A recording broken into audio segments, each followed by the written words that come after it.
All right, thank you everyone. We're going to get started again. We had a slight longer lunch break in order to add some slides for case studies at the end, and in order to get a copy of the Missouri Department of Natural Resources Section 106 project information form. Webinar participants, we'll have a slide that illustrates this form, and we also have that form's website on the slide that we're looking at now. To pick up, we had just finished our discussion under the programmatic agreement stipulation D, which were the list of exempted activities. Everything that was listed in the exemptions are activities that if you meet those criteria, you do not have to submit any additional material to the State Historic Preservation Office. Now we're going to discuss under stipulation C, so we're going back within the programmatic agreement, the process for the Section 106 review for activities, undertakings that are non-exempt. For this definition, non-exempt activities are projects involving ground disturbing activities or alterations to a building that do not meet the exemptions list. What you need to do is submit a completed Section 106 project information form. Those of you here in Jefferson City, that's the form that Rebecca has just passed out. And again, it's the form that if you are joining us from the webinar, if you click onto the link at the bottom of this slide, will take you to that form. You submit this form in completion with all the necessary documents that have to accompany it, which includes photographs, topographic map, construction drawings if the buildings will be altered, and a project description. This is the information that the SHPO's office, Rebecca and Judith, will use to do a review for the undertaking when it's not exempt. And again, for our webinar participants, this is the form that we're discussing, the State of Missouri State Historic Preservation Office Historic Property Information Form. Wanted to go back and discuss ground disturbing activities. This relates to also earth moving undertakings, archaeology. According to the programmatic agreement, if the project takes place on an open land or involves demolition, the potential for prehistoric and or historicology must be considered. The SHPO needs to know the condition of the project area in order to determine potential for archaeology. In addition, if the project requires fill material, the borrow area must also be considered for archaeology potential. The SHPO requires that you submit a map and recent photos of the project area for their review, and both a topographic and aerial map are required for the SHPO to review. We'll go through the submittal information. Rebecca and Judith and I felt that it's really important for Missouri's applicants to understand exactly when they have to submit to the SHPO a project for review, what they need to submit in order to get the review expedited. A problem that is common is that it comes in with incomplete, it comes in with information missing, it comes in with the photographs not really descriptive of what the SHPO would need to look at in their review. So we thought we would spend some time on this so that it's clear what, under the programmatic agreement, the SHPO is expecting to see from an applicant if something must be submitted for review. First things first, take a photograph of the project area. The photographs are required for the SHPO consideration for the determinations of eligibility. If you have a question if the property that you're undertaking is occurring, if it is eligible, if it's in that borderline category, this is what the SHPO needs to get to help make that determination. Pictures are also important for evaluating the current condition of historic buildings, so they know exactly what the building has currently, not necessarily pictures from the building 5 years ago.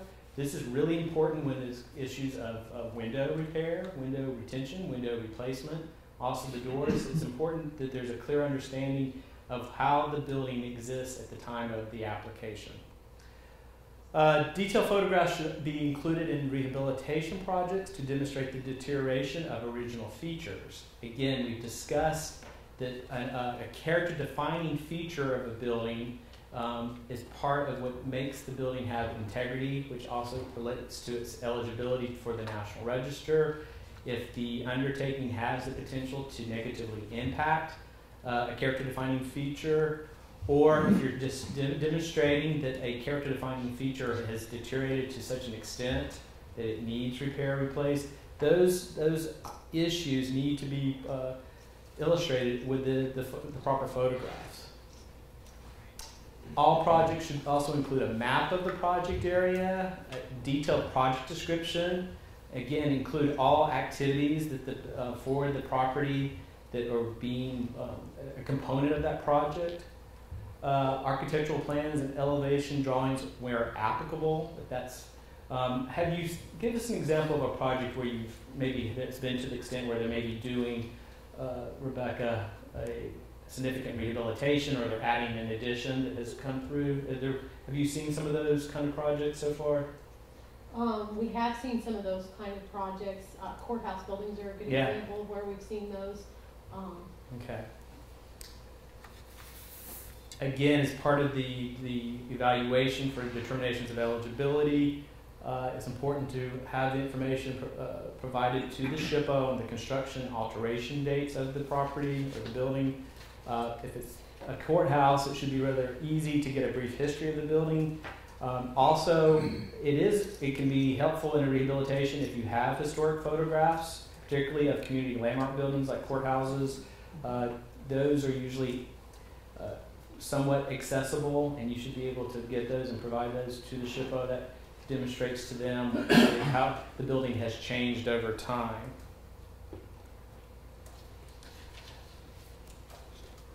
Here's some do's and don'ts of photo documentation for Section 106 reviews for the submissions. The SHPO has requested that you submit clear black and white or color photographs that are at least 3 by 5 inches. They do accept high quality digital photographs. However, a paper copy must be provided and the print must be at least 600 DPIs. That's a do.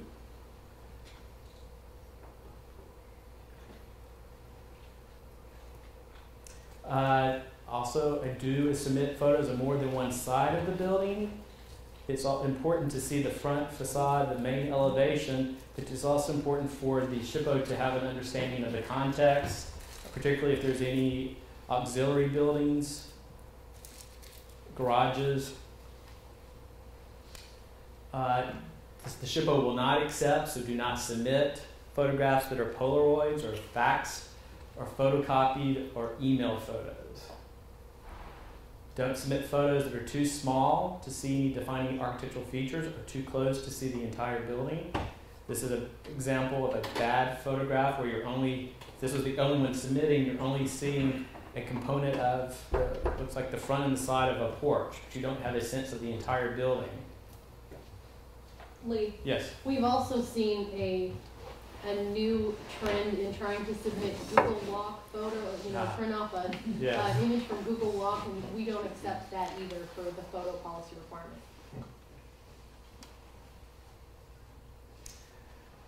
Additional do's do include streetscapes of neighboring buildings or any other improvements like retaining walls. Don't submit a streetscape that only shows the street.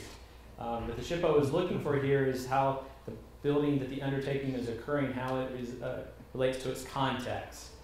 Not just the street, but how the building relates to the street and adjacent properties. This could be important in the example that we talked about with Judith, when it's an indirect effect, a project that may be in a historic district on a non-historic building, but could have the potential of having an indirect effect on the district as a whole. So those kind of context, I call them context photographs. Again, the SHPO is requesting that you label the photographs on the back with the address and key it onto the map. Don't submit a group of photos with no labels and no key to the map. Again, you want to think about it in terms of you want the SHPO to have everything neatly arranged and ordered to make it easy for their review. Anytime they have to spend more time trying to figure out what they're looking at or requesting clarification, it's basically an information request that stops the clock. You don't want to get the clock stopped while you're trying to get a review through the cycle. Submit photographs where the building and defining architectural features are clearly visible. Again, not just a component, but the entire building and those character defining features that are most prevalent. Don't submit photos where the building and its defining architectural details are blocked by trees, cars, windows, etc. We've got some examples, yeah. So the one on the left is a good example. The one on the right is a bad example because there's a trailer blocking half the view of the house. Y'all wouldn't do that, would you? Okay. So are these actual photos or just ones for examples? These have been actual photos. These are ones that we took as test photos. Okay. We didn't want to, single you one out, yeah. But we do see an awful lot of the, obscured from view photos. Especially, we see a lot of pictures where people take a picture of half the house, maybe, so that we don't know what the whole entire facade looks like. Yeah. I would encourage you, and again, think that once you submit it, you want this to get through the process without any hiccups. And if Rebecca has to call you to get additional photographs or to get you to clarify where something is located on the map, then it can stop the clock because it becomes an additional information request, which stops the 30-day review period, which means it starts again as a new 30-day review period once you submit the information. So if you can do it correct and thorough the first submittal, then it goes much smoother. I used to see a lot of these when I worked at the Georgia SHPO, where people would do a windshield survey and actually would take the photographs from the car, drive-bys. Don't do that. Don't take photos from your car. It's not going to help. You need to get out and actually take the photograph. No drive-by photography, please. Mapping requirements. Again, this is spelled out in the programmatic agreement. The SHPO asks that for projects that do not require ground disturbing activity, a city map or a Google map marking the location of the property is sufficient. So if it's not ground disturbing, then that kind of map, just to get more of a locational map, is going to be adequate for the SHPO's review purposes. For projects that are requiring ground disturbance or proposed ground disturbance, the SHPO is asking that you attach a copy of the relevant portion of the current USGS 7.5 minute topographic map.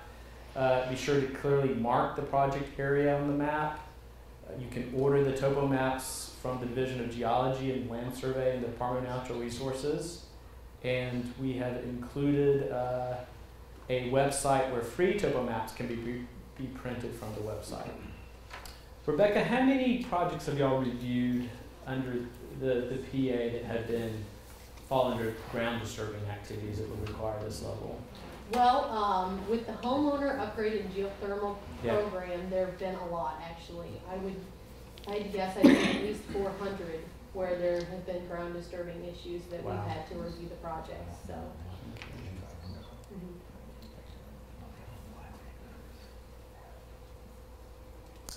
The SHPO is requesting, as you're preparing your packaging for submittal, that only one Section 106 project information form is needed per project.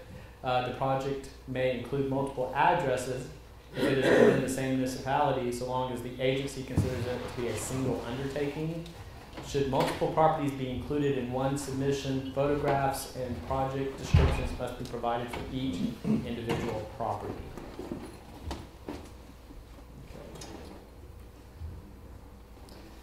Additional information regarding packaging the submittal for SHPO review. Relevant maps, either the topographic, aerial, city, and/or street, must be included in each submission with the exact project locations clearly indicated. As we just discussed with the photography requirements, photographs must be submitted for all projects. a detailed project description is required. I'm sure it's frustrating when they get photographs and a map, they have no idea what the undertaking is. So they need to know in a narrative on the form what the undertaking is. Again, depending on the type of undertaking and level, a detailed project description may include the architectural plans and elevation drawings or new construction specifications as appropriate. And then we also talked about construction and alteration dates, historic photographs of the building when appropriate, or local history if it's useful information to help provide information for the SHPO when determining eligibility issues. And this goes back to what we keep reiterating is think about things at the beginning of the project, early planning, submit projects for 106 reviews in the early planning stages and well before beginning any construction, rehabilitation, or demolition. If you find anything that could be cultural materials during construction, be sure to stop and inform your agency, your project officer, or if you're a sub-recipient, the recipient, and then also contact the SHPO's office. Once again, for all the activities that need to be submitted, because they're not exemptions under the PA, have to be submitted for review at the SHPO. The SHPO will review the submitted information within 30 days from the time frame from receipt of the information. So it's not when you dated your cover letter, it's not when but it's 30 calendar day review. And as we just said, anytime there's additional information request, it stops the clock until that information is received by the SHPO. It's on hold. Once it's received, the 30-day clock will start again.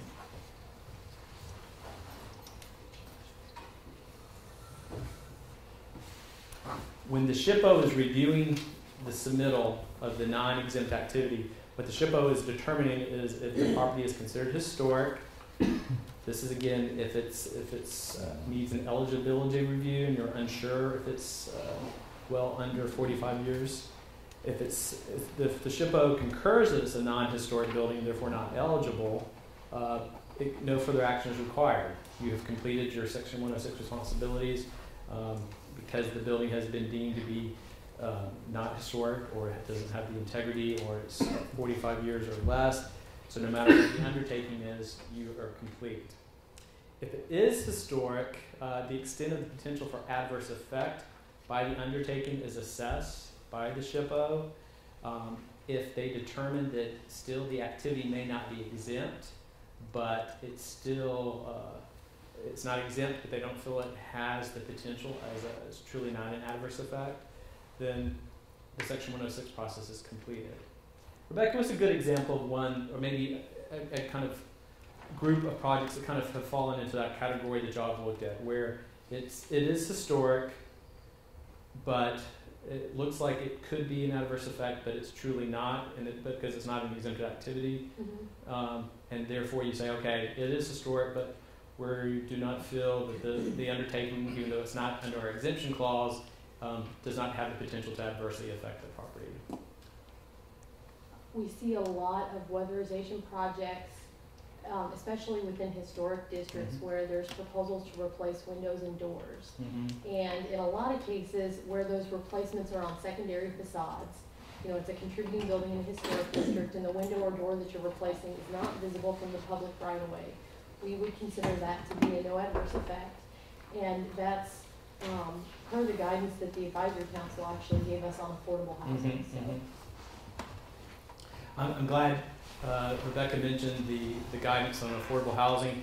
When DOE, ACHP, and NICHPO were formulating and drafting the prototype programmatic agreement, we also looked to the guidance for affordable housing as a basis for helping guide what we thought would be appropriate. So Missouri had already done that as well. So those kind of functions that guidance. I don't have a link to that. Do y'all have that on your website? I can send the information. It's on the advisory council. It's on the advisory councils, which we provided that. But it's guidance on affordable housing. And So that kind of interpretation about treatment of windows and doors on secondary structures kind of comes out of that philosophy.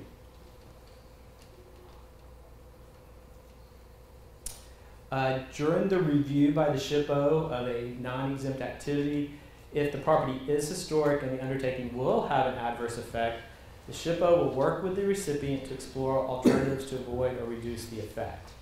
In this case, if the project can be changed in such a way that the SHPO agrees that by altering the project, by changing the scope of the project, that the undertaking would no longer have an adverse effect, through that action, the recipient decides, instead of doing, say, a wholesale window replacement, that they can retain the windows on the primary facades, but maybe only replace those on the secondary. Then, through that discussion and consultation with the SHPO, the recipient is able to resolve that issue of an adverse effect, and then you're done with the process. Does that make sense? Okay. That's why, again, it's important if you have these discussions in early project planning where there's still the opportunity to change or alter the project in such a way that this agreement of a no adverse effect can be reached, then it will save a lot of heartache. However, as we know, there's going to be instances where, as planned, and it's the applicants feel that it's the only way to successfully, for their purposes, complete the project, and the SHPO has determined that there is an adverse effect. It cannot be avoided. What happens under the programmatic agreement, this is again after there's been consultation, to see and explore ways to avoid the adverse effect. If it cannot be avoided, the recipient works with the SHPO. The recipient, through your project officer, you need to contact your project officer at DOE, let them know that there has been a concurrence of an adverse effect between the SHPO and the recipient, and it cannot be avoided, it cannot be, the project cannot be changed to avoid the adverse effect. Then you start the process towards a mitigation strategy. As we discussed earlier, under the Section 106 basics, often the mitigation strategy takes the form of developing a memorandum of agreement that is, again, the recipient, the SHPO, and DOE through the project officer primarily agrees to an action through the MOA in which the adverse effect is acknowledged but is mitigated in some way. Do y'all have a good example of one that y'all done recently? I use the examples in Virginia. We may get to y'all, but I use the examples of Virginia where there were solar panels installed in a private residence that was listed on the National Register, and they resolved the adverse effect, or mitigated the adverse effect through the MOA by installing a historic plaque, or they did also a kind of a historic walking tour through the neighborhood. Have y'all had We haven't had any issues of adverse effect with DOE funded programs yet. Yeah. But everyone do this.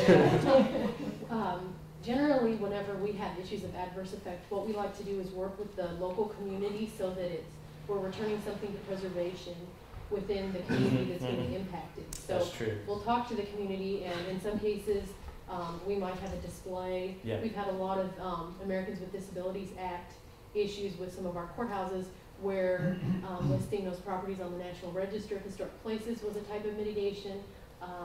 There was a community that we had in Caledonia, Missouri, which is listed on the National Register, the whole town is.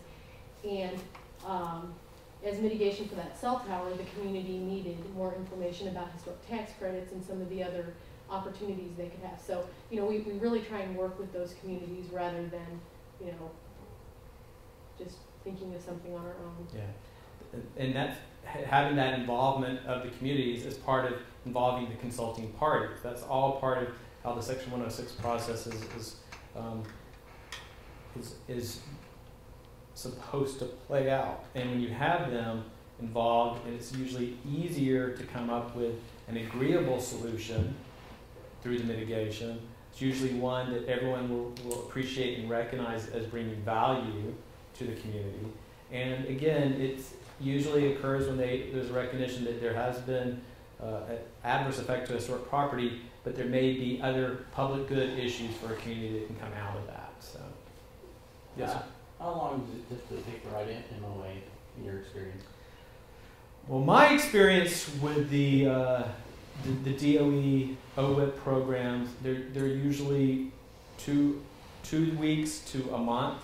It all depends on how quick they can come up with a solution. I think, like kind of what Rebecca said, most SHPOs have experience with a kind of menu of options, and what they do is say, working with the agency and their recipient and bringing the community into play when appropriate, saying here's a list of options. And I think that's what I've experienced with most SHPOs, that they have experience with ways that they will offer up. However, I would also say it gives you there's more of an opportunity for creative mitigation, so coming up with something new. So thinking outside the box and maybe not doing what has been kind of in this community, they've always done mitigation this way. Here's another way you can do it. But in these programs, because again, you usually have they're smaller scale projects that I've been involved in, smaller scale type projects in areas where usually the SHPO already has had a really good relationship with the state agency. Again, these have not been direct recipients, but have been with the state agency, and they've maybe in the past have done similar mitigation measures. So, but too, I mean, it's like anything; it can drag out. It depends on how cooperative the parties are with each other, and how quickly they come to an agreement on the language. What typically happens is the advisory council, in a normal Section 106, when there's an adverse effect, the federal agency can invite the federal agency or the SHPO or another consulting party can invite the advisory council to participate in the resolution.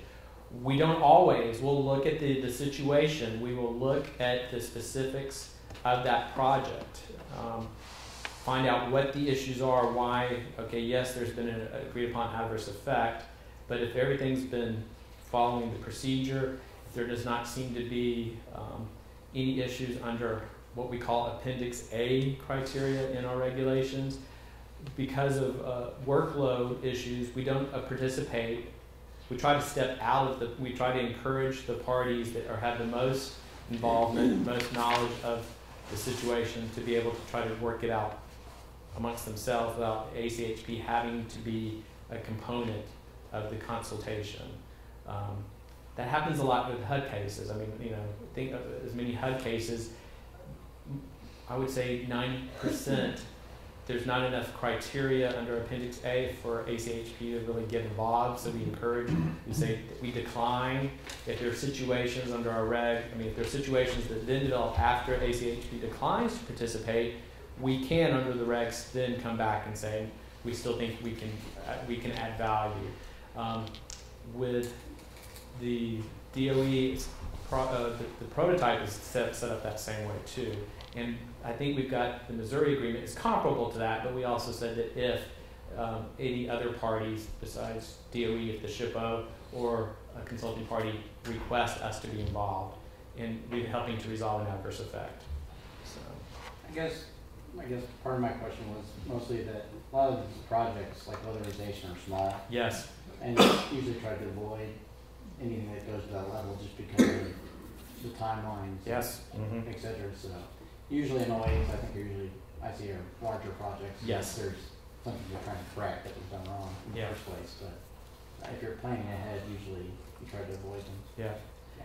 That's true. I think what I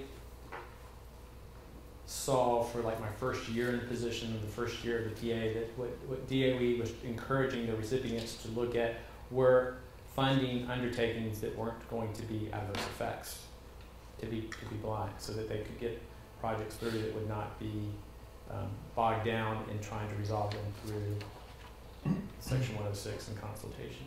Judith, you had? Yeah, and I apologize for getting in late. You may have already covered this.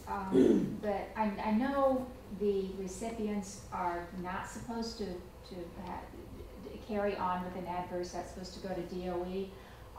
But in the event of an adverse, there is certain information that does need to be provided by the agency to the council, yes, so you can make your decision. Yes. And I suspect DOE would rely on the recipients, yes, to actually provide that, so it might be an idea to give them an idea, because that's what we see fairly often, is the letter coming back from you all saying, well, we really need this, this, and this to understand what you're trying to tell us. Thank you, Judith. That's right. There is actually, when under the regs, when notifying the advisory council of an adverse effect, there is specific material that we need. It's almost comparable to the information that the SHPO is requiring that we just went over for a submittal to be reviewed. It's a project description of the undertaking, it's photographs, it's history. What we will also want to have is any correspondence between the recipient, the SHPO, any consulting parties. What I would envision DOE, through the project officer, when they are notified by the recipient that there is an adverse effect, DOE is going to want to have that material because they will funnel it up to the ACHP. But within our regulations, there's specific criteria of what needs to be submitted to ACHP while we evaluate whether or not we will participate. And again, it closely matches the information, but you have to envision that it'll be the first time that ACHP, the advisory council, has been involved, because we're located in Washington. We're 99% probably never going to see this, so we'll need to have a clear understanding through photographs, maps, project description, correspondence of what has occurred to the project through up to that step in the Section 106 process. So, and that's, again, what we will use to determine our involvement.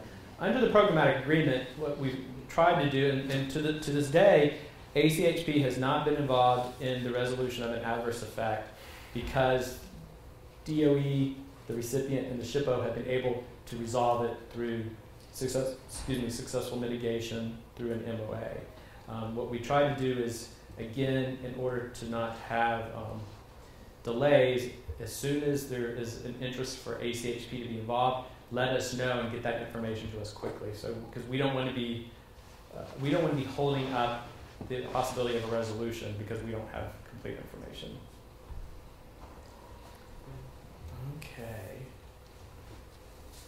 Okay, we have moved back. We're now, since we've done C, we've done D, we're now talking about E. And again, this comes out of the programmatic agreement for Missouri. This is public participation. When an undertaking has an adverse effect on a historic property, this really should be the recipients, not DOE, but DOE as needed through the project officer. Recipients will take into account the public interest by ensuring information about historic properties is included as appropriate. Again, I think it depends on the nature of the undertaking, where the undertaking is occurring, but it may be, in the case of a public community landmark building like a courthouse, the public may need to be more involved in the resolution of an adverse effect than what may have been initially envisioned before the adverse effect was determined.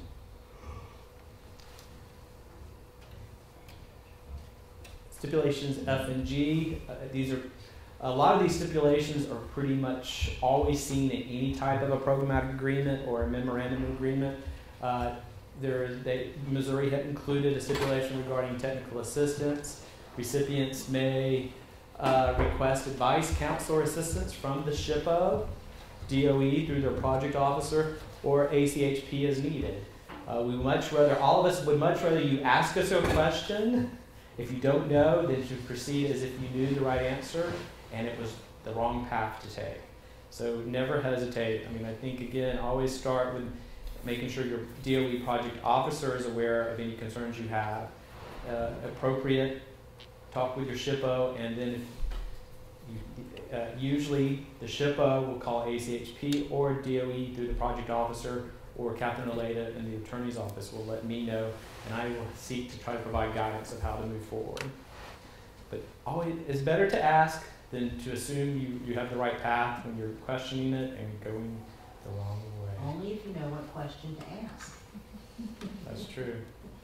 Lee, Yes. maybe too, we can say that if you're a sub-recipient, the first person you'd want Yes. to ask would be your direct recipient, and then they can move forward with DOE and you know, whoever else they need to talk to. You know, you can contact the SHPO and we can answer questions too, but your direct recipient should be somebody that you notify. Yeah.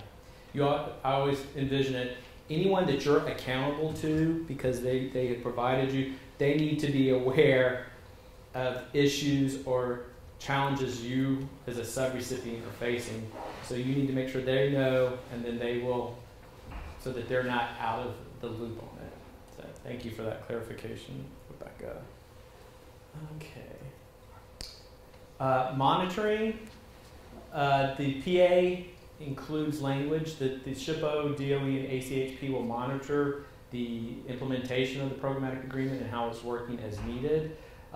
We'll touch at the end that DOE has very specific reporting requirements, so we'll talk on reporting, but monitoring, you know, it's important. In my position as the liaison to the Department of Energy, particularly since this is the first opportunity for the use of a prototype programmatic agreement or these type of agreements, we want to make sure it's been worth everyone's while, that they have been used appropriately, that they have been seen as beneficial, time and efficiency producing.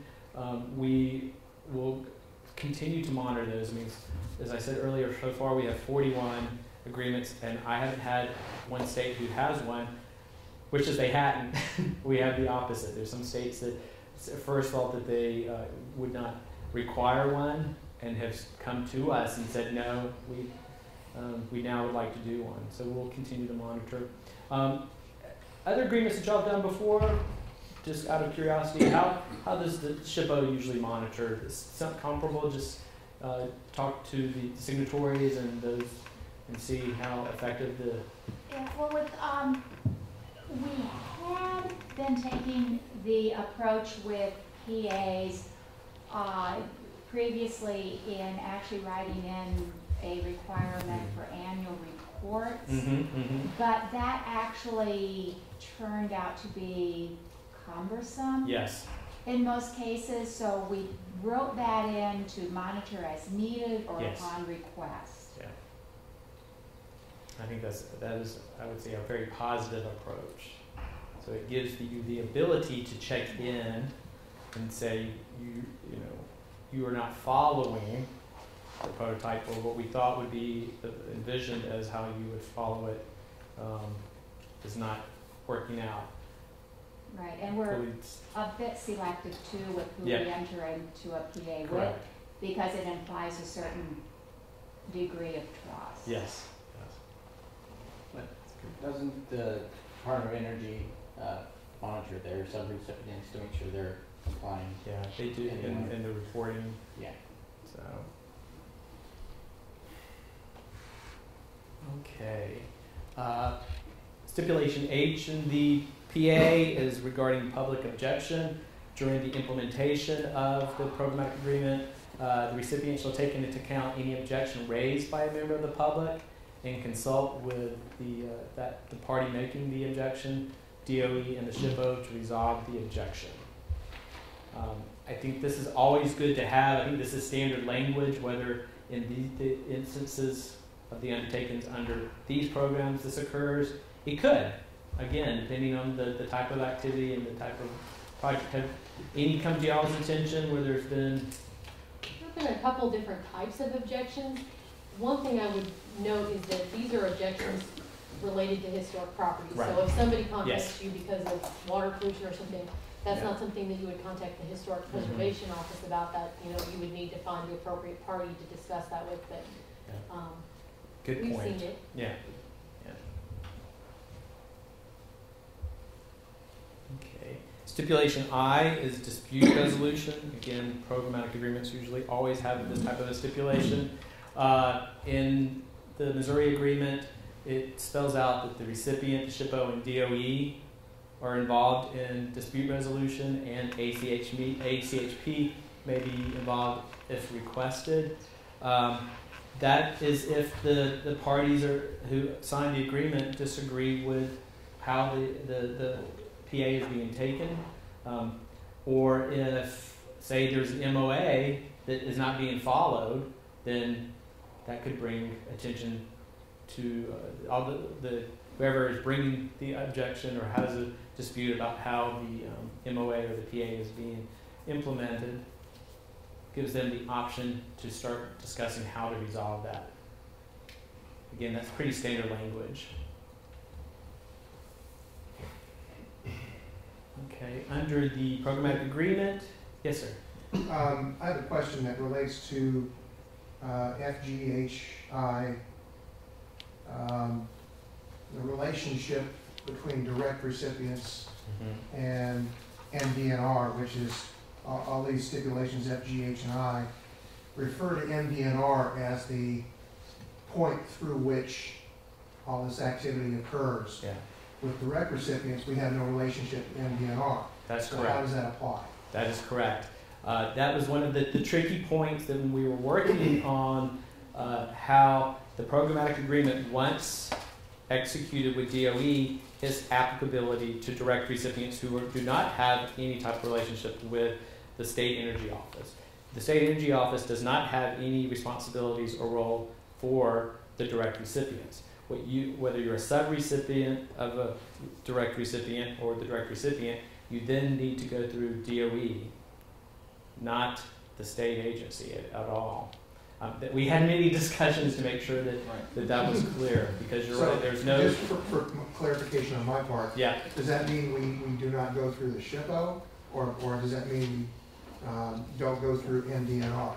You don't go through MDNR. You don't go through the State of Missouri's Energy Office. All right, but we still maintain a relationship with the SHPO. Yes. Because they're both under DNR. That's where it gets a little bit confusing, because they're both under DNR, but you don't...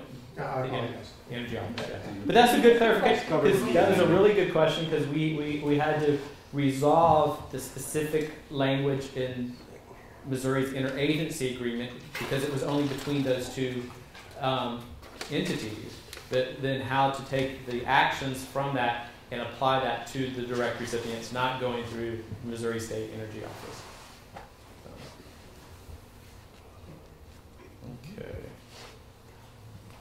Okay, terms of the agreement. This was stipulation K. The agreement with DOE's signature, that's the programmatic agreement that encompassed the state interagency agreement, is for a 3-year period. So that it runs as is through June of 2013. That is... The interagency agreement had a 5-year duration, is that right? But under DOE's signatory, it only has a 3-year duration. However, there is the potential for extension. There's which is something DOE is going to start contemplating, because the 3-year period of duration was set up in the prototype, and I think that will be revisited across the board, but just be aware currently the agreement as it is, the duration is only until June of 2013.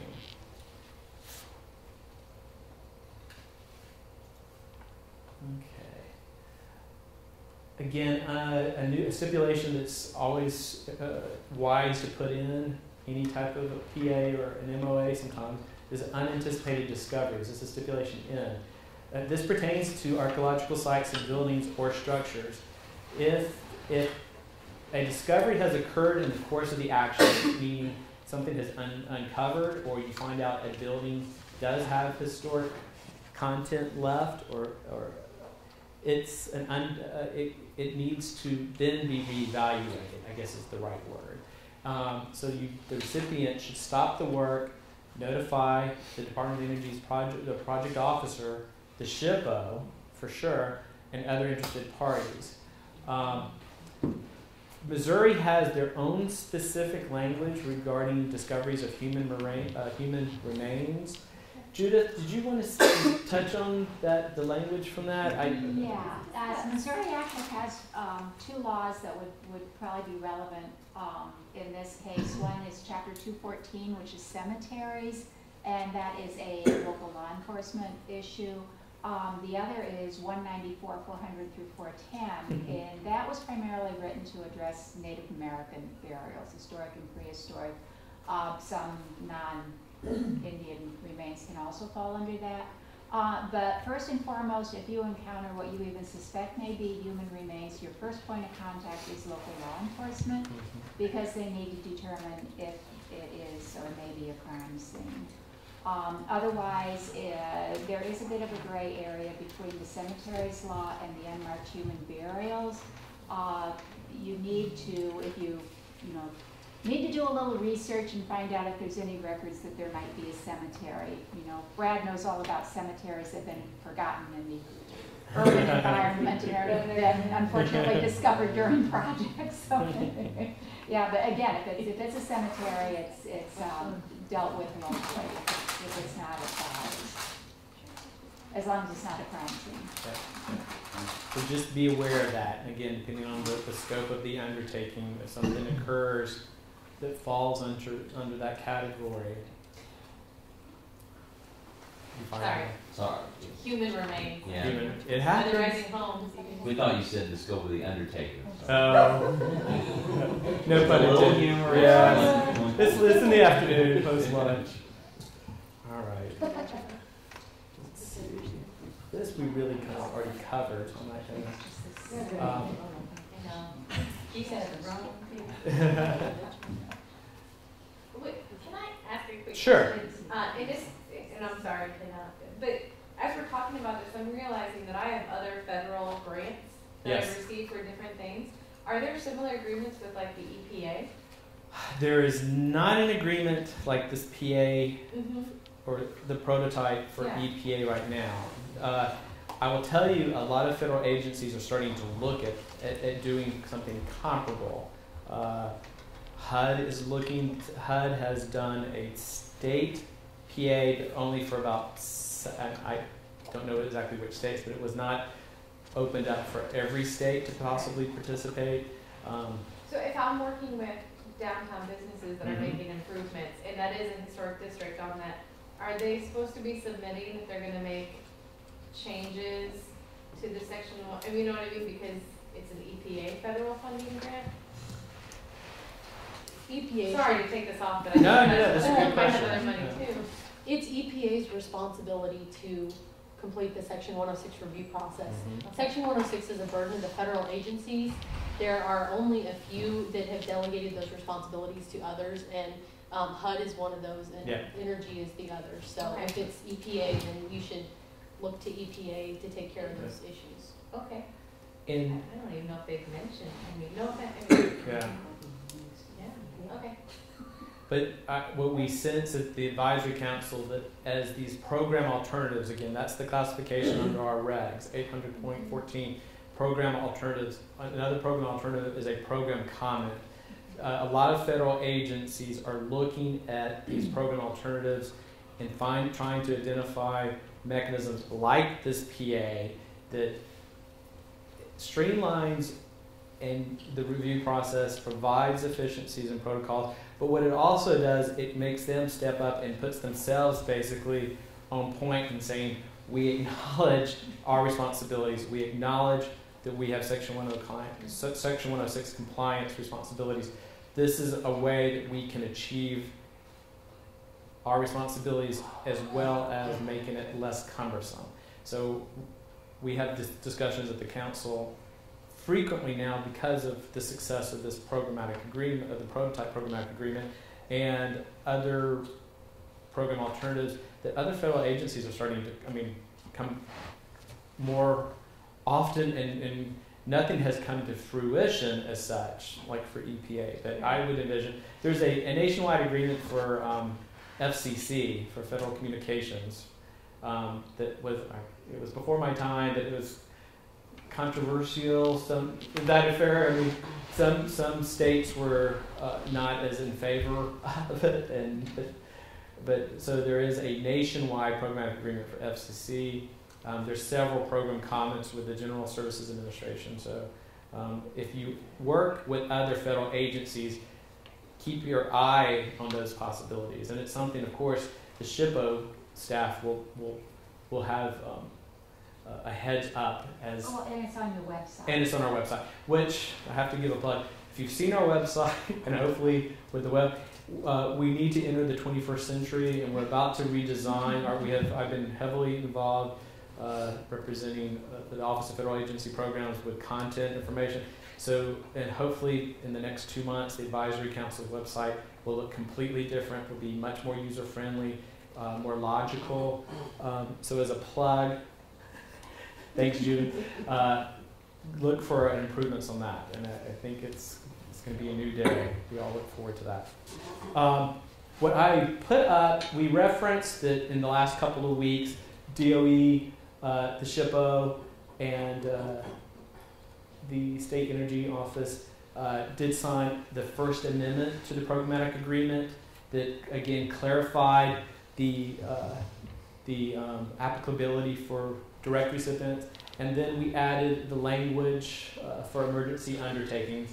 And Rebecca and I thought, since it's hot off the press, so to speak, we want to make sure that y'all see the language and be aware that that has now been included in emergency undertakings as opposed to just unanticipated discoveries. And then that amendment should be able to be, it'll be on ACHP's website as well as DOE's, hopefully in the next week. Will it be a signed, downloadable format? Will it be a signed copy and downloadable? Yeah, it should be. Yeah. Probably a PDF. Okay. We're going to come back to some case examples that Rebecca has picked out. We want to touch of issues out of compliance scenarios. Yes, Rebecca. Can we go back for just a second? I had a question on emergency undertakings. Yes. Is it required that the home be located in a declared disaster area for the emergency undertaking clause to apply? That was the question. Yeah, I don't think so. No. That's because it could be something as a fire. Yeah. Something very specific to one structure or building that's an emergency undertaking. Yeah. Gas leak. Yeah, exactly. Yeah. Okay. Have we had any more chat questions, Rebecca, that we need to go back to, or they'll come? I think they'll come later. Okay. Mm-hmm. Out of compliance scenarios. Actually, there was one that we skipped past as we went through the client file. Or we haven't done the client file requirements yet, have we? No. Okay. Reporting. Okay. The subject that none of us like to talk about, but it has happened. It will happen. I try to avoid it. But what happens if your project or undertaking is out of compliance scenario, meaning basically the project has been funded and completed without going through a Section 106 scenario, review. This gets very tricky. It's always involves making sure that the DOE, as the federal agency, ultimately has responsibility. The project officer gets involved. What we try to do is establish intent under Section 110 that we talked about this in the morning that helped establish the federal preservation officers for each federal agency. There's a subsection called K, 110K, that speaks to intent. If a recipient, an applicant avoids Section 106 intentionally, it really leads to intent. And sometimes that's where they've done what we call anticipatory demolition, where they will say, oh, we have a historic building, but if we go ahead and tear the windows out or something like that, then they'll say it's no longer eligible, and then we don't have to go through Section 106. Well, that's not true. And what we have done is, what DOE tries to do is discuss it with the recipient, see what was involved, working with the project officer to do background research. It puts the SHPO in a very difficult situation because they are supposed to be providing guidance and assistance before an action has occurred and concurrence on whether something is eligible or an adverse effect, but if it's already occurred, it takes them out of that scenario. What we try to do is see if there's anything that can be done to either rectify the situation at all, but first intent has to be established. And it has occurred in other states, yes. And I know that some of the issues here in Missouri that they're still looking into, project officers are looking into. Just when do you have an idea when we can start completing and getting this done? It all. These guys don't know. Yeah, it all depends on the information that is collected and evaluated by DOE, because DOE as They haven't asked for anything. Yeah, I think they have. Well, Nick did that once. Yeah. So he the project officer or his position is collecting the information for DOE to then make a determination of intent. And then, depending on what is, also I think they're trying to have an understanding of the level of the undertakings. I think they're still evaluating the building. But they should have all of that because we're been approved, done, and over. I mean, I don't know where it got dropped. What did you guys do? Yeah. No, I don't, in my opinion, no. Was it It was a department, it was one of the stimulus projects. Yeah. We got information from the press at a commission meeting that we got $414,000.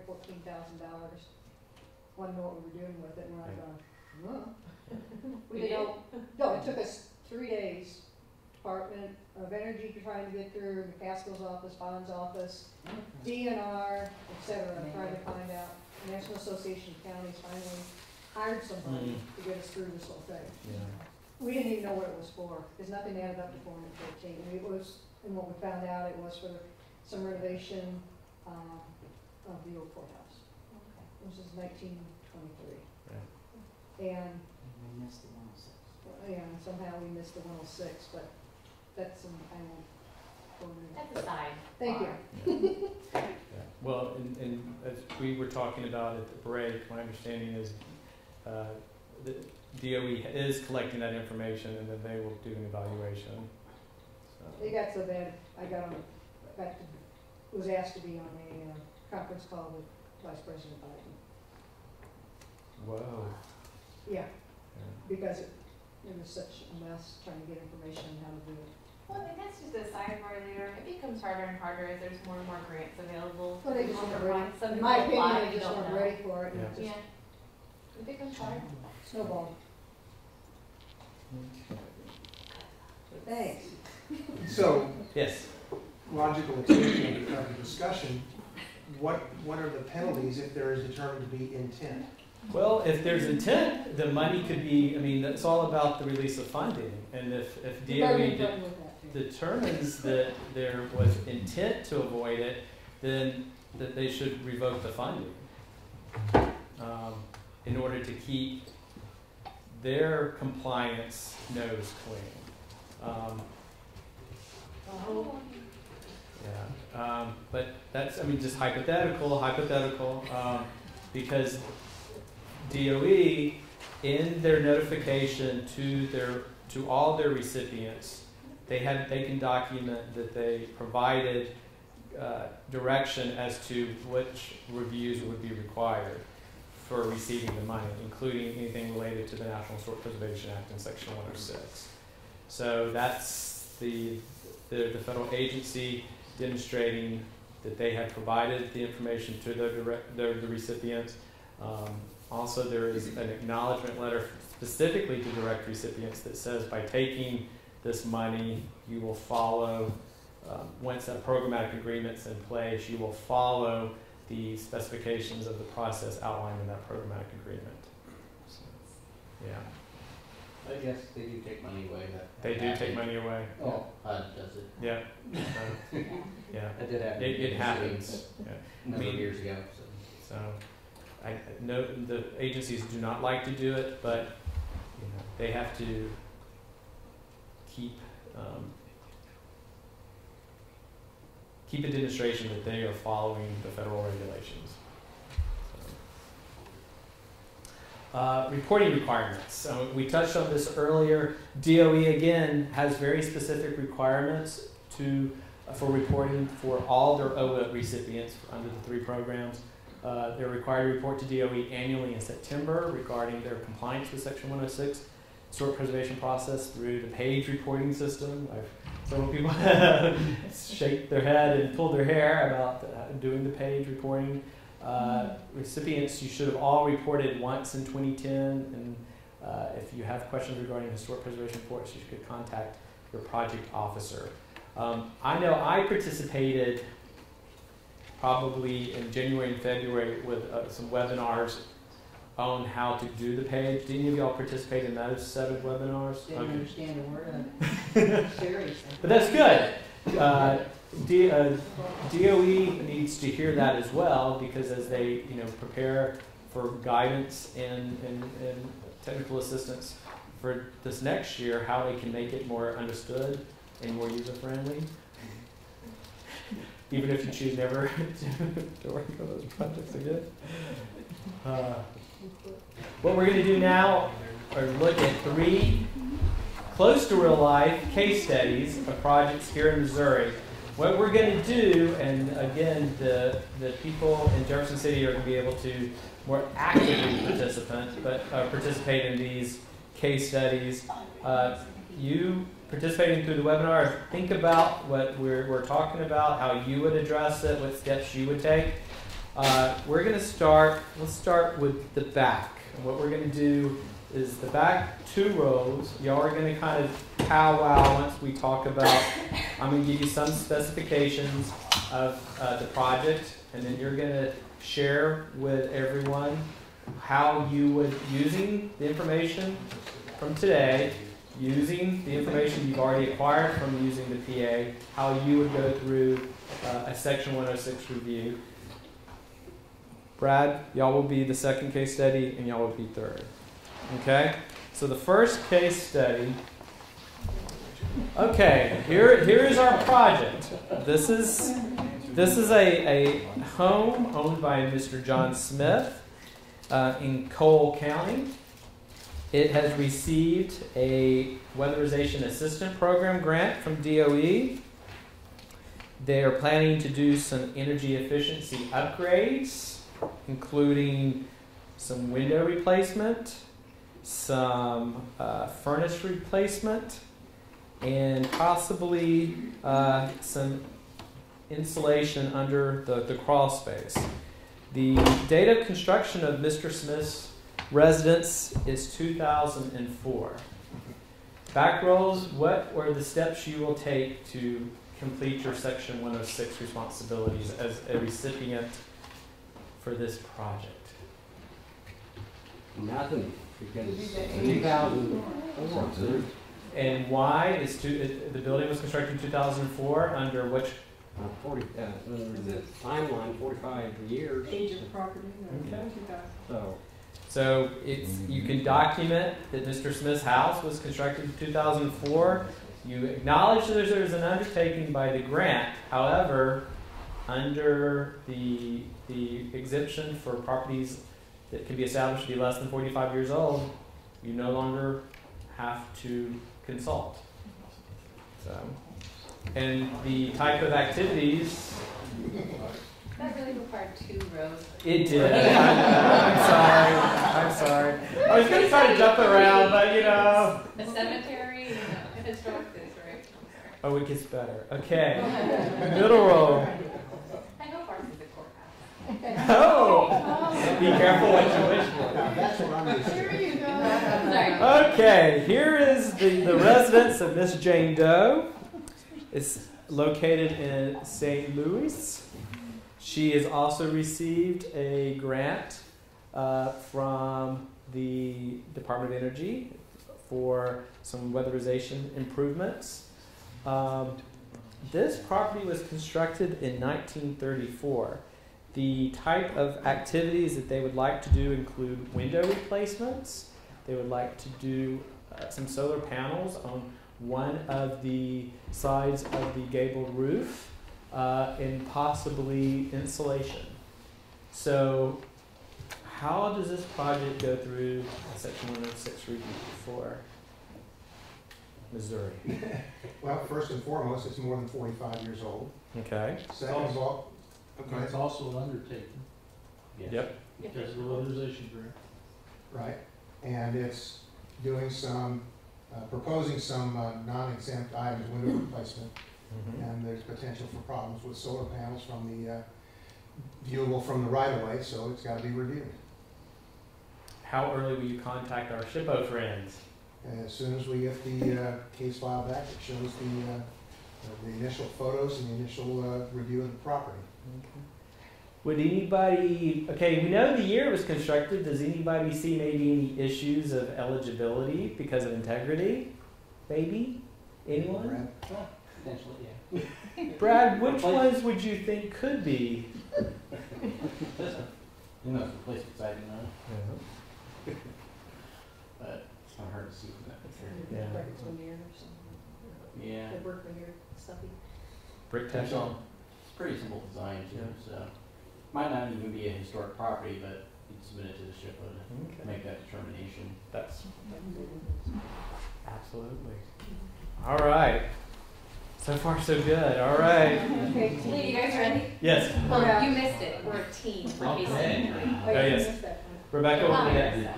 I just wanted to point out to everybody too that about 85% of the properties that we look at in the SHPO office are not considered historic. They don't meet the National Register criteria. So just because it's 50 years of age or older, or 45 years of age or older, that doesn't necessarily mean that it's going to meet the National Register criteria. So, Right.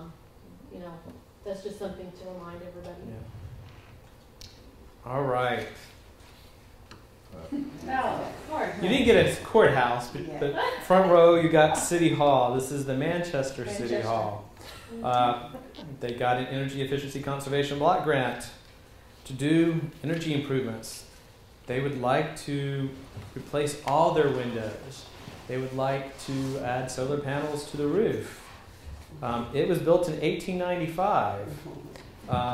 From the information submitted, the windows on the top floor appear to be original. They're historic and original.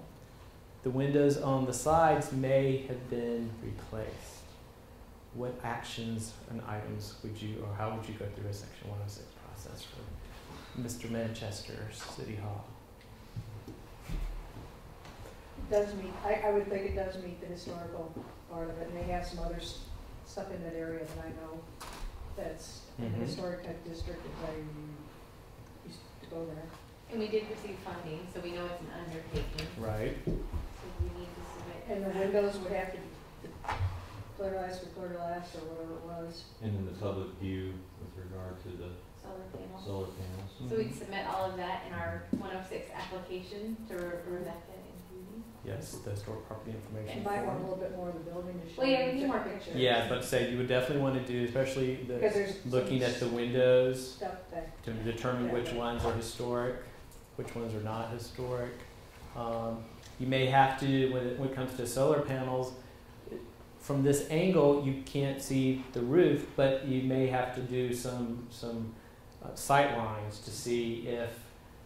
Let's use the example that this is it's listed as a contributing structure to Manchester's historic district. I see an MOA happening with this one. yeah. Okay, well, first, this is actually a project that it was submitted to our office. It wasn't one that was ever completed, but the property is individually listed on the National Register of Historic Places as the Lyceum. And when we look at the windows, we see that they're character-defining features, which means that, you know, they're significant to explaining the historic nature of the building. And the first question that we're always going to ask is, are those windows deteriorated beyond repair? You know, that doesn't mean peeling paint, that means that they can't, you know, you can't replace components of them. We look at what the issue is. If the issue is energy efficiency, we would maybe ask the question, well, can you couple storm windows with the historic windows to still get that energy efficiency that you need to obtain? So there are a lot of questions, and this isn't actually the type of building where we would have an MOA, because this is one of the simpler ones where you can usually come up with a good solution that meets everybody's It does requirements. have a nice overpass wall there too. All right. Well, good job, everyone. Y'all got all through them. We had certificates to give you. We would consider give them to you today. I just want to get out of jail card too. Oh, okay. All right. We're gonna. I think now the remaining slides. Do you mind going back? Are more kind of reference slides and Going back to where we are. Yes.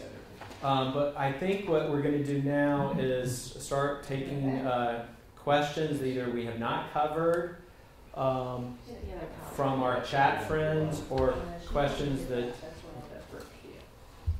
Okay, can I go ahead and ask some Yes. of those questions from the chat friends? Mhm.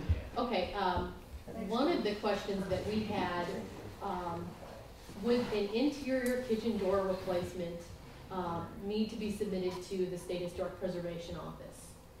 And would it need to be in kind?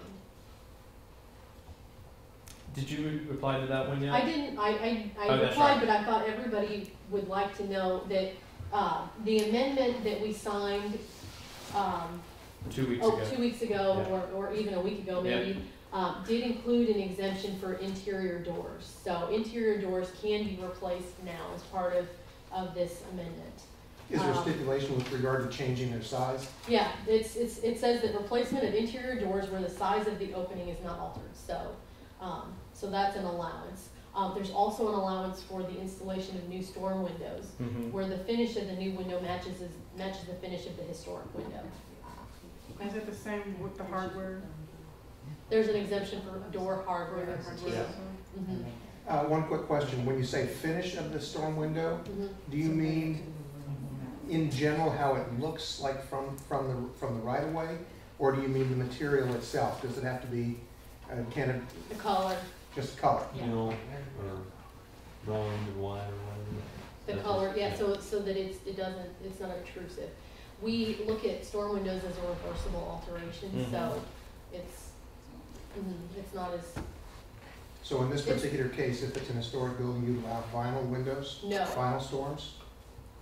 If they're But white, then they if basically. they match the color of the historic window, you could put a vinyl storm window. And that's pretty. That kind of interpretation is pretty across the board. With the Secretary of Interior standards, because of the reversibility of storm windows, there's usually more leeway in material selection.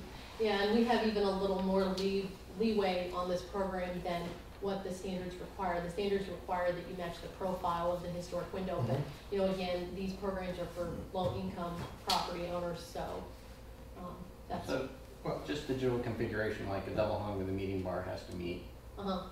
So you can just you'd have to match general configuration of the window. So also. Yeah, I mean, I think most storm windows, even if they're operable, are usually like 1/1 of the ones I've seen. I mean, and I think they're going to match up. After you run the one where you have an odd window, like the top sash, it's not the same size as the bottom Always sash. that odd window, Yes, isn't it? and Yeah. then stick a normal one and kind of midway through the sash. It becomes a lot more noticeable at that When is point. Yes.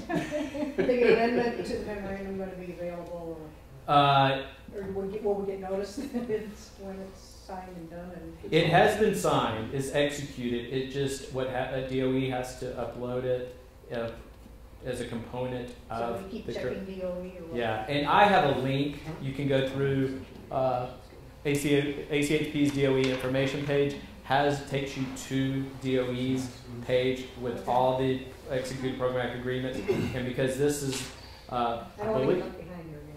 sure, no worries, because with this now will become a component of the, I mean, it's an amendment to the existing agreement, so it needs to be uploaded as well. I think this may be the first amendment we've had for any of our PAs, now that I think about it. So, see, other questions from our chat friends? Another question I had refers to venting. Yes. Venting of, on historic property or on any property. Is that an exempt activity? The venting, the way the language in the PA, depending on which elevation or facade it's located in. If it's a new vent, if it's a new vent should be, if it's located, can be located on a secondary elevation, not visible from a public right of way, then it would be an exempt activity. However, if there's only way you can do it is on the front elevation, the facade, then you need to have discussions with Rebecca and Judah, so it's not an exempt. The last question that we had, I guess there's two others. The next question is, if you have a property where, say it's one building, but there are two apartments within that same building, and you do weatherization work to apartment A of that same building, then if you go back in 6 months and do work on apartment B, does that need to be resubmitted or submitted as a new undertaking? So it's the same building, but two different projects because they're two different addresses. You would want to see what happens to that second project, depending on what the activity is, I would assume.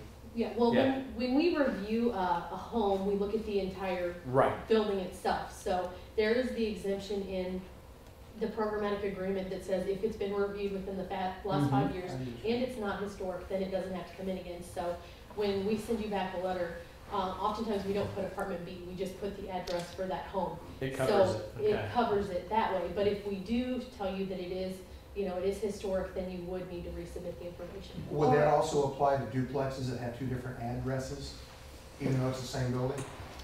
Yeah, if you submitted that, I would submit it, 101 to 112 Main Street.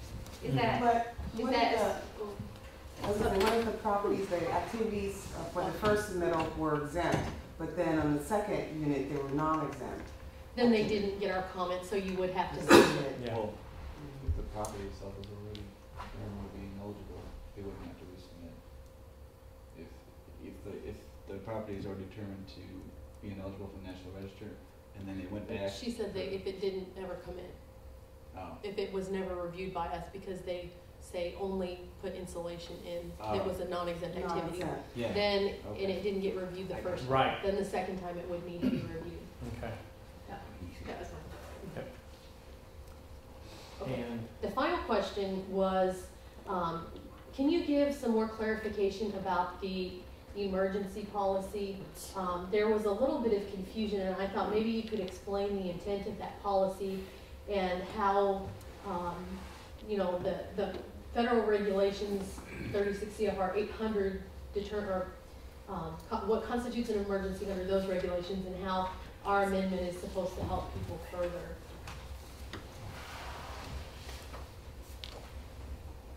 yeah, with an emergency undertaking, what we want to be cautious of is people, I don't want to say abusing the use of an emergency undertaking because of a weather-related action.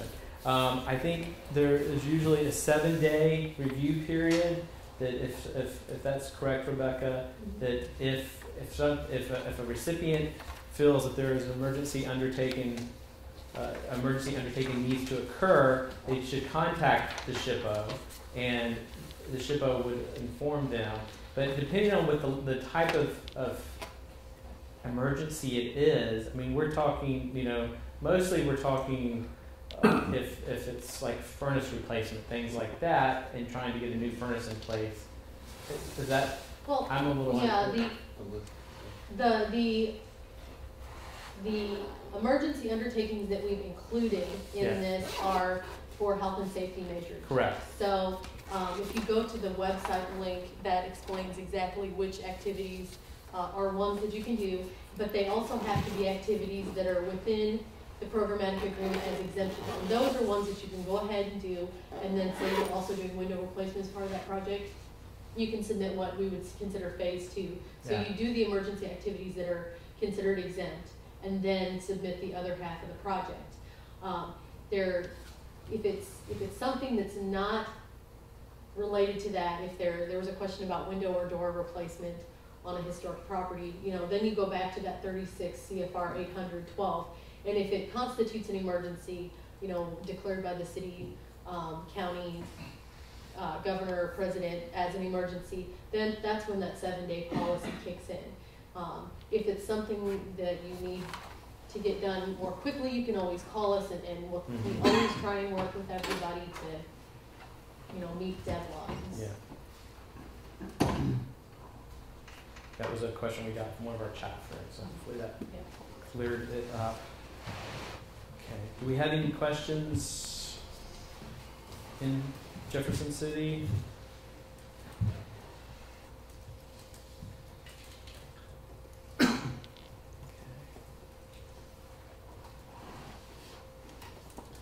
One of the things I wanted to share with you, these what we call ACHP's top 10 guidelines for consultation under Section 106. And again, think of these in general as what you would do for a Section 106 review outside of the programmatic agreement, but is also something to keep in consideration while you're doing Section 106 reviews under the programmatic agreement when you are heavily working with the SHPO, trying to resolve an adverse effect. So approach consultation in good faith with an open mind. Do not assume that the other participants in the process are adversaries, rather they are people who represent different interests and needs.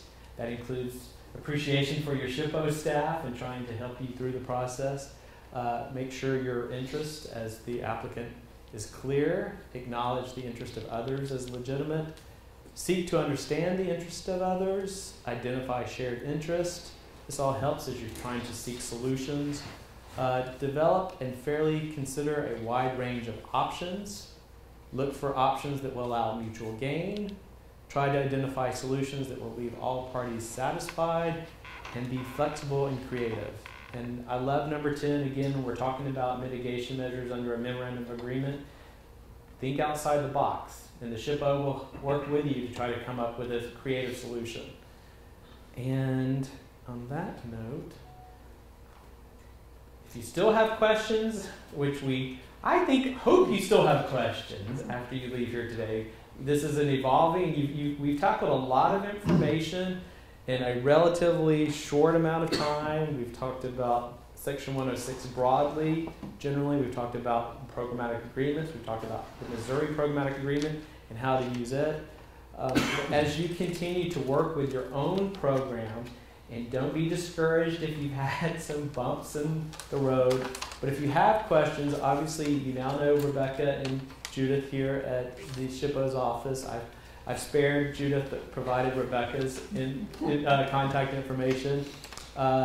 You all acknowledge that you know who your DOE project officers are. Your project officers are there to also assist you, particularly when there are issues and challenges. Stay in touch with them. If they feel it's appropriate, they will bump it up to the attorneys in Golden, and they will bring me into the conversation and discussion. And if you just want to talk, here's my information as well. So I think that concludes. Rebecca, did you? Just one more question that we must have, I must have not noticed when we hit this slide. There was a question about the client file, the information that you would need to retain in your client file, so that, in case of monitoring or whatever, just part of your requirement. For the age of the home, do you use the age of the home whenever the home is audited, or at what point would you want to do that? Well, I think when you're starting the process is when you determine the age of the house at the beginning. Again, if you have a question because you think it's a resource that's kind of on the cusp, you're not sure if it meets the 45-year-old rule, ask the question, do you consider this property eligible as a historic property. But it's at the beginning is when you ask that question. That's part of how it forms how you go through the process. So, and just to address again documentation, every project that you participate in, you need to have an administrative record for. Even if it's a project that will never ever come to Judith and Rebecca, you want to be able to point to it and say, this is the project we had, this is how we resolved and met our Section 106 responsibilities, this is the information that we can point to if it's ever questioned. So every project should have reference material. Clean administrative record is a good thing. Yes, sir? What's generally accepted in terms of determining the age of the property? If you were to come and DOE to come and look at the file, what information would you be looking for that says you checked the right box for the age of the property or whatever? In some communities, you can easily go to real estate records that are usually online, and they have a general idea of. I'm not sure how it is in Missouri, so if I say something that y'all think is incorrect, but usually the real estate records have a sense of the construction date of a property. Sometimes, again, depending on the building, if it's a community landmark building, you're going to know it by a cornerstone, or there's a marker. Real estate records, sometimes Sanborn fire insurance maps help establish. Communities have their IT yes. mapping. GIS. Often, depending on the sophistication of the community, they may have all that kind of information already uploaded, and you just enter the address of the property, and it gives you a good sense. Now, they could if there's something, again, that if you're questioning accuracy, it's better to ask the question and get input from the SHPO's office. Obviously, the way they've set this up, they don't want to see everything. They don't have the time to see everything. But if it's something that's on the cusp, certainly ask. It seems like in that, because basically I think this is the instance when it's like a sub-recipient. Yeah. So like if you're giving it to a homeowner or something, so then you have to say for them you need to provide to us what the county assessor, something showing the date. Yeah. Because usually it's just like on the application, yep, my house was built in 1960. They're all really round numbers. Yeah. Well, you want to protect the integrity of your documentations, as opposed, in addition to the integrity of a research. So you want to make sure that if they're, especially if you're reviewing the material of a subrecipient, that you feel comfortable with what they're submitting to make your determinations. All right. Any other questions? Well, I want to personally thank you for coming today, and those of you who participated. I think we had what was the total for our webinar? 61. 61. So we appreciate all 61 who participated through the webinar. Again, this is the first time we've attempted this hybrid workshop. I thoroughly enjoyed it. We're going to always look for ways to make it more interactive. You did a good job. Well, thank you. Thank you. And thank y'all. You guys And Judith and Rebecca and Van and Andy and everyone who helped get things set up here. We appreciate it. And our friends at DOE, thank you for your assistance in this today as well. Thank you.